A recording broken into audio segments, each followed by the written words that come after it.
Senate Bill 1 is meant to save property owners money on their property tax bill. In Indiana, when you pay your property taxes, schools get a big chunk. Now that homeowners, farmers, and businesses will be paying less in property tax, schools will be getting less revenue. 27 ayes, 22 noes. The motion to concur has passed. That vote sending the controversial Senate Bill 1 to the governor's desk. Next. Now school districts are trying to prepare for the financial impacts. And even now, we are still working with our municipal advisors or legal counsel to understand the full impact. In the South Bend Community School Corporation, CFO N.F. Tamid says the district is well positioned now to absorb the loss. While the district will see its property tax revenue increase in the next 3 years compared to this year, it's still about $28 million less than it would have received without Senate Bill 1. So definitely, we have a huge tax base. We are heavily reliant on our property taxes, and any reduction even in the growth opportunity for future will impact us, definitely. Especially since while the projected property tax revenue coming into the district remains fairly stagnant, the cost of educating students and maintaining school buildings is expected to go up significantly. And mostly the property tax revenue is utilized to take care of our operational expenditure, our capital projects there, and the prices of those capital projects, all those contractors, the operational expenditures, inflation hits them hard. So definitely we will have to fight against inflation.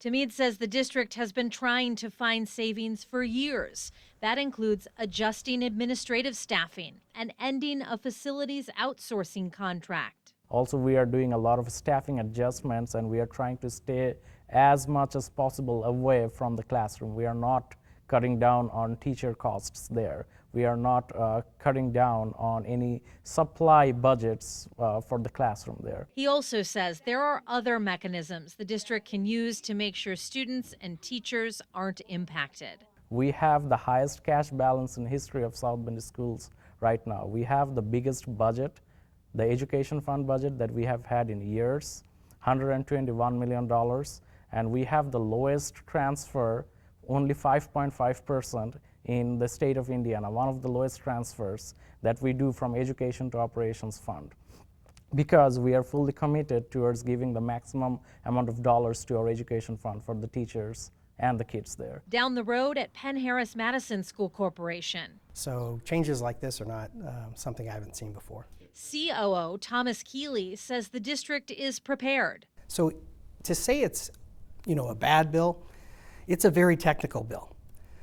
But it's something that if you strategically plan and you plan the total tax rate out for 5 years, I really truly believe we can manage through this, and we are strategically positioned much better than most schools in the entire state of Indiana. Under Senate Bill 1, PHM will see about $7 million less over the next 3 years than it would have without the property tax cuts. The district uses its property tax revenue for busing, facilities, maintenance, and administrator pay. So for the next 3 years, we won't really cut. We will be status quo, and that is very fortunate. Keeley says PHM has been long-range planning all along. He says the district has been intentional about its debt and will work within its existing tax rate to manage its budget.